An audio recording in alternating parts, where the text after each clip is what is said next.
नमस्कार दोस्तों, एक बार फिर आप सभी का मैं स्वागत करता हूं अपने चैनल पर। दोस्तों, आज एक नई कुंडली के साथ मैं आपके सामने हाजिर हूं और आप जानते भी हैं, इस नाम से आप लोग भली भांति परिचित हैं। वो हैं बॉलीवुड के स्टार सलमान खान। दोस्तों, इस कुंडली को डिस्कस करने के लिए जो इन्फॉर्मेशन मैं जुटा पाया हूं, जितनी भी अच्छी से अच्छी इन्फॉर्मेशन मुझे मिल सकती थी, मैंने उन चीज़ों को पहले एनालाइज़ किया, फिर इनकी कुंडली बनाई और अब मैं उनका विश्लेषण आपके सामने प्रस्तुत करता हूं। दोस्तों, कुंडली पहले तो मैं बता दूं बहुत ही अच्छी है। जैसे हमारे 9 ग्रह होते हैं, उनमें केवल एक ही ग्रह इनका ऐसा है, शुक्र, जो खराब स्थिति में है। उस पर मैं अभी चर्चा करूंगा। अगर कुंडली में देखें तो मेष लगन की इनकी कुंडली है। कारक ग्रह इनके मंगल, सूर्य, बृहस्पति और चंद्रमा है। और शनि जो है समावस्था में है। मारक वैसे बुध और शुक्र बैठते थे, लेकिन बुध यहाँ विपरीत राजयोग में बैठता है। तो ये एक बहुत अच्छा राजयोग है, जहाँ इनको अगर कोई भी अटकलें आती हैं तो वो इनकी रिमूव हो जाएंगी, जो ये राजयोग इनको इंगित करता है। स्ट्रगल करेंगे कई चीज़ों में, लेकिन सफलता अल्टीमेटली इनको मिलेगी ही। कमाल की चीज़ यह है, राहु केतु उच्च के हैं, जो इनको अचानक गेंद देंगे। और राहु धन स्थान में बैठे हुए हैं, धन की कभी इनके पास कभी नहीं होगी। और केतु यहाँ इनके ऑब्स्टेकल्स को भी रिमूव करेंगे। अगर हम देखें बृहस्पति व सूर्य, यहाँ पर देखिए बृहस्पति पंचम भाव का स्वामी यहाँ बैठा हुआ है। और सूर्य की अगर हम बात करें तो अगर हम सूर्य की बात करें तो यहाँ बैठे हुए हैं, और बृहस्पति की बात करें तो यहाँ बैठे हुए हैं। दोनों ही त्रिकोण के एक दूसरे को परस्पर दृष्टि से देख रहे हैं, जो कि एक महायोग, एक बहुत अच्छा राजयोग बनता है। और जब एक दूसरे को देखते हैं तो बृहस्पति सूर्य का जो देखना है, ये एक बहुत अच्छा राजयोग बनाता है, जो इनको भाग्य के प्रति अगर आप देखें तो ये पिता के बहुत आज्ञाकारी रहेंगे, देश विदेश जाते रहेंगे, घूमते रहेंगे, मौके मिलते रहेंगे। और बृहस्पति छोटे भाई बहनों के प्रति इनको बहुत ही केयर टेकर की तरह, एक केयर टेकर की भांति बनाता है। और सबसे अच्छी बात यह है कि अगर जिसको भी अपना छोटा भाई या छोटा बहन बोलते हैं तो उसकी बहुत केयर करेंगे और बहुत ही ज़्यादा उनकी हेल्प भी करेंगे। ये इनके ग्रहों के लक्षण हैं। देखिए, ग्रहों के जो लक्षण हैं वही आदमी की पर्सनैलिटी में भी शामिल होते हैं, और कुछ उसके इंसान के कर्म भी होते हैं। अब अगर हम बात करें कर्म भाव के 10वें भाव में, मंगल जो है यहाँ उच्च है और दिशा बली है। कर्म स्थान में इनको हमेशा सक्सेस मिलेगी ही मिलेगी। हालांकि गुस्सा इनमें काफ़ी रहेगा, और गुस्से के कारण कई बार इनको जो है कई चीज़ों में परेशानियों का सामना भी करना पड़ेगा। लेकिन बुध केतु का जो ये संगम है, क्योंकि बुध छठे भाव का होकर के 8वें भाव में बैठा है, तो कोर्ट कचहरी के चक्कर तो काटने पड़ेंगे, लेकिन इनके अल्टीमेटली सारे के सारे जो झगड़े हैं रिजोल्व होते जाएंगे। फंस नहीं पाएंगे किसी भी झगड़े में, और अल्टीमेटली बिल्कुल साफ एक अच्छी छवि के साथ ये बिल्कुल बाहर निकलेंगे। आगे बात करते हैं दोस्तों शनि और चंद्रमा की। अगर हम देखें, शनि सम है और चंद्रमा बहुत अच्छा है इनका। ये बैठे हुए हैं आय भाव में, तो आय भाव में हमेशा इनको पैसे मिलते ही रहेंगे और धन की प्राप्ति रहेगी। बड़े भाई बहन या पिता से भी इनको पूरा सपोर्ट रहना ही रहना है। दूसरी हम बात करते हैं कि सूर्य भगवान के बारे में, जो मैंने बताया, पिता के बहुत ही आज्ञा का पालन करने वाले होंगे और बहुत अच्छे से ये चीज़ों को संभालेंगे। और भी अगर हम थोड़ा सा चीज़ों पे चलते हैं, ये तो मैंने सारी पॉजिटिव चीज़ें बताई, छोटी मोटी निगेटिव चीज़ें मैं आपसे डिस्कस करना चाहता हूँ। बृहस्पति का जो ये भाव है, क्योंकि पराक्रम का भाव है, तीसरा घर बहुत अच्छा घर नहीं माना जाता।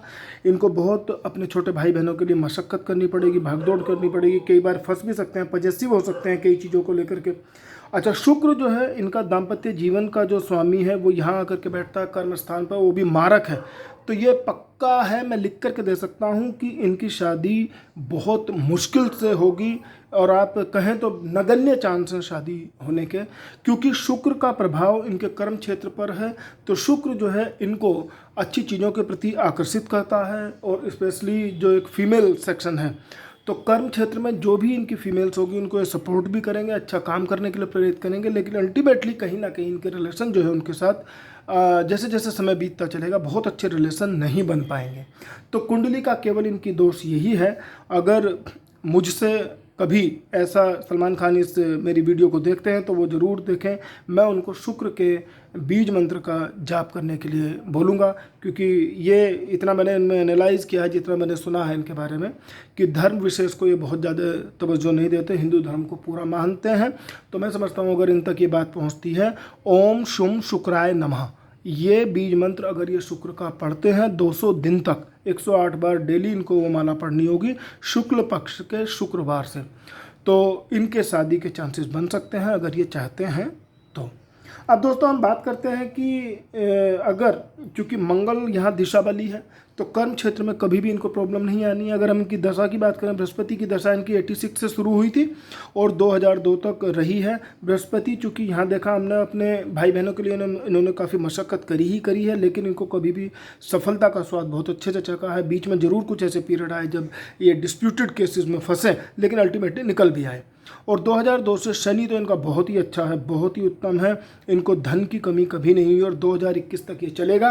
अभी अगर हम देखें शनि में बृहस्पति की दशा है 2019 से 2021 तक, तो ये अच्छा टाइम है। हाँ, इतना ज़रूर है कि इस समय भी ये अपने भाई बहनों के प्रति बहुत ज़्यादा चिंतित होंगे, क्योंकि बृहस्पति की अंतर्दशा है।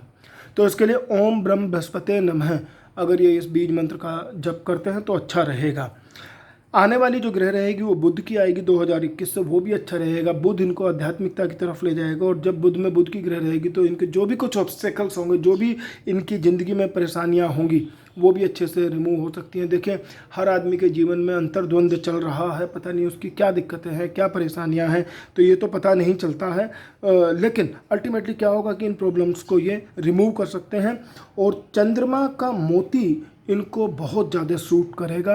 अगर ये चंद्रमा का मोती पहन लेते हैं तो गुस्सा कंट्रोल में रहेगा। सबसे अच्छी बात यह है कि धन लाभ के पूरे चांसेस बनते रहेंगे। और जैसा कि इनके स्वभाव से प्रतीत होता है कि अगर हम कुंडली को देखें, राहु चूँकि इनका धन कुटुंबवाणी को देखता है तो कभी कभी इनसे उग्र बुलवा भी देता है, लेकिन अल्टीमेटली क्या है, पैसे की कमी पूरे जीवन भर नहीं होनी है।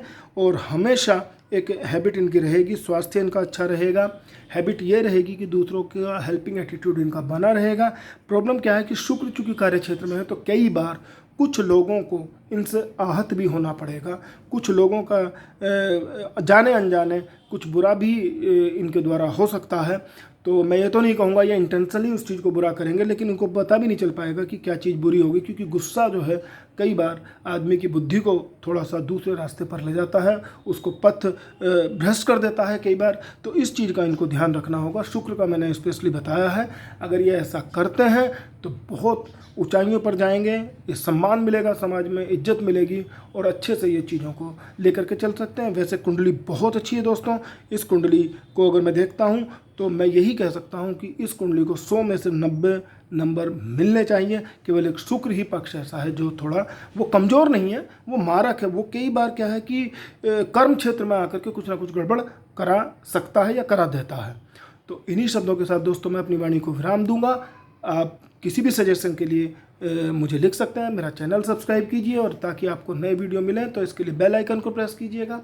और दोस्तों ऐसे ही मैं नई वीडियोस लेकर के आपको बताता रहूँगा। और जो मेरे नए सब्सक्राइबर हैं वो इन चीज़ों को समझे। मैंने अभी बहुत सारी चीज़ें बात करी है, राजयोग की बात करी, विपरीत राजयोग की बात करी है। अभी और भी वीडियोज़ मैं डालता रहूँगा। तो मैं चाहता हूँ कि इन वीडियोज़ के थ्रू आप अच्छे से लर्निंग करते रहें, समझते रहें, सीखते रहें। अपने बच्चों का ध्यान रखिए, उनको अकेले ना छोड़िए।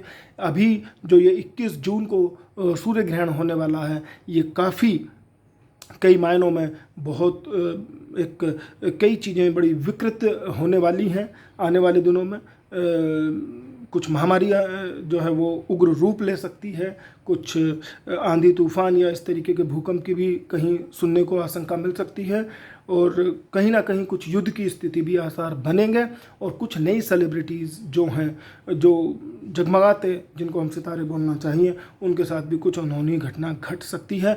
सावधान रहें, सतर्क रहें, सुरक्षित रहें और फ्रस्ट्रेशन को बिल्कुल ना आने दें। अपने दोस्तों के साथ, अपने मित्रों के साथ, परिवार वालों के साथ अपनी बातें शेयर करते रहिए। दोस्तों बस एक ही मैं चीज़ कहूँगा, जहाँ ईगो है वहाँ सुख कर रहना बहुत मुश्किल है, जहाँ गुस्सा है वहाँ चैन मुश्किल है। तो गुस्सा और ईगो बिल्कुल त्याग दीजिए। इन्हीं शब्दों के साथ मैं अपनी वाणी को विराम दूंगा। नमस्कार, जय गुरुदेव।